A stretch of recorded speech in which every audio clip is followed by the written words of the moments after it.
Dot initiative presents voice of youth লিডার্সে আপনাকে স্বাগত। আপনার পরিচয় এবং আপনি কোন পদে প্রার্থী হচ্ছেন সেই সম্পর্কে বলবেন। আসসালামু আলাইকুম, আমি রাব্বিকুল রিয়াদ, বিশি কোর্স সেশন, গণিত বিভাগ। আমি ফজলুল হক মুসলিম হলের হল সংসদে সহ সাধারণ সম্পাদকে প্রার্থিতা করছি। তো আপনি এজিএস পদের জন্য লড়ছেন, তো এই পদে আপনার ইশতেহারে বা আপনার চিন্তাভাবনায় কি ভিন্নতা রয়েছে অন্যদের থেকে, যার কারণে আপনাকে মনে করেন শিক্ষার্থীরা ভোট দিবে? আচ্ছা, আমি হচ্ছে সহ সাধারণ সম্পাদকের যে এজিএসের যে পদটাতে হচ্ছে আসলে স্পেসিফিক ওইরকম কোনো কাজ নেই। আমরা হচ্ছে মানে সব ধরনের কাজ নিয়ে সব হলে সার্বিকভাবে যাতে আমরা কাজ করতে পারি। আমাদের বেসটা হচ্ছে অলমোস্ট আমরা হলে সিনিয়র, তো আমাদের বেসটা আমরা হচ্ছে জানি হলে কি কি সমস্যা আছে, অলমোস্ট সবগুলা জানি। অ্যান্ড সবগুলা নিয়ে আমরা বিগত সময়ে, যদিও আমাদের ওই ধরনের কোনো লিডিং ছিল না, আমরা নির্বাচিত কোনো প্রতিনিধি ছিল না, তারপরেও আমরা নিজের উদ্যোগ থেকে আমরা হচ্ছে হল প্রভোস্টের স্যারের সাথে আমরা যোগাযোগ করে আমরা বিভিন্ন সমস্যার সমাধান করার চেষ্টা করছি।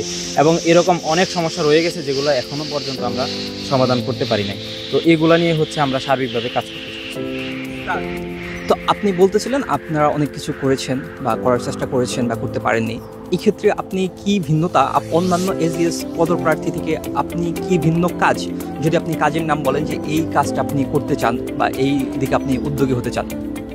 আচ্ছা, আমি হচ্ছে কিছু ক্ষেত্রে দেখা গেছে যে হলে অনেকে অনেকভাবে চিন্তা করে। আমি হচ্ছে চাচ্ছি আমাদের আগে মৌলিক সমস্যাগুলো হচ্ছে সমাধান করতে। যেমন স্পেসিফিকলি যদি বলি, ধরেন যে আমাদের এক্সটেনশন বিল্ডিংয়ে ওই পাশটাতে হচ্ছে আমাদের সাউন্ডের একটা বিশাল প্রবলেম। এটা নিয়ে আমরা আগে অনেকবার কথা বলছি, কিন্তু কোনোভাবে সমাধান করতে পারিনি। তো এই ধরনের কিছু মৌলিক সমস্যা আছে যেগুলো হচ্ছে আমাদের আসলে ধরেন যে আমাদের বসবাসের জন্য অনুপযোগী, পড়াশোনার জন্য অনুপযোগী। এই মৌলিক সমস্যাগুলো নিয়ে আমরা হচ্ছে প্রথমে কাজ করতে চাচ্ছি। এই জন্য হচ্ছে আমার এদিকে নির্বাচন করার ইচ্ছা। স্কিল ডেভেলপমেন্ট এবং ইউথ লিডারশিপের ক্ষেত্রে আপনি কিভাবে অবদান রাখতে চান? আচ্ছা, এই ক্ষেত্রে হচ্ছে আমরা অলরেডি জানি আমাদের হলে হচ্ছে হলগুলোতে প্রত্যেকটা হল ইউনিটে ভাদন প্লাস হচ্ছে debating club. And debating club কিন্তু লিডারশিপের জন্য একটা খুব ভালো অপরচুনিটি। আমি 2 বছরের মতো ডিবেটিং ক্লাবের সাথে সংযুক্ত ছিলাম, যদিও পরে হচ্ছে আমার ব্যক্তিগত ইয়ার জন্য একটু দূরে আছি।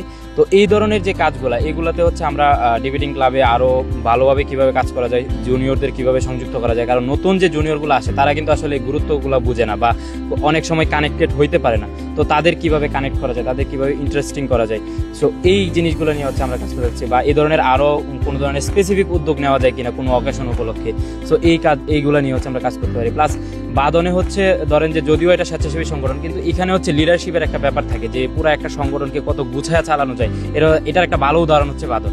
সো এটার সাথে আমি এখন সংযুক্ত আছি। তো এইভাবে এই জিনিসগুলো নিয়ে হচ্ছে আমি কাজ করছি। আপনার পূর্বে কাজ করা এই সম্পর্কিত বা এর বাহিরেও যদি কাজ সম্পর্কে আমাদেরকে একটু অবগত করতেন, খুবই সংক্ষেপে। আচ্ছা, পূর্বের কাজ বলতে আমাদের হল সংশ্লিষ্ট বিগত সময়ে যত কাজ হয়েছে, ধরেন যে আমাদের একটা সাইকেল স্ট্যান্ড হচ্ছে, যদিও এটা পার্সোনালি আমার কোনো কৃতিত্ব না, কিন্তু এইটার জন্য আমি সম্ভবত কয়েকবার লিখিত জমা দিছি। প্লাস আমাদের যারা আছে সিনিয়র জুনিয়র সবাইকে নিয়ে কয়েকবার হলের কাছে গেছি। আমাদের আগের প্রবোস্ট থাকতো, হল চেঞ্জ হয়েছে, প্রবোস্ট চেঞ্জ হয়েছে, তারপরে কাজটা আলটিমেটলি হচ্ছে। এ ধরনের হচ্ছে হলে আরও স্পেসিফিক কিছু ধরেন যে কাজ আছে যেগুলো হচ্ছে আমরা করার চেষ্টা করছি আর কি। আপনার জন্য ডট ইনিশিয়েটিভের পক্ষ থেকে শুভকামনা। ধন্যবাদ।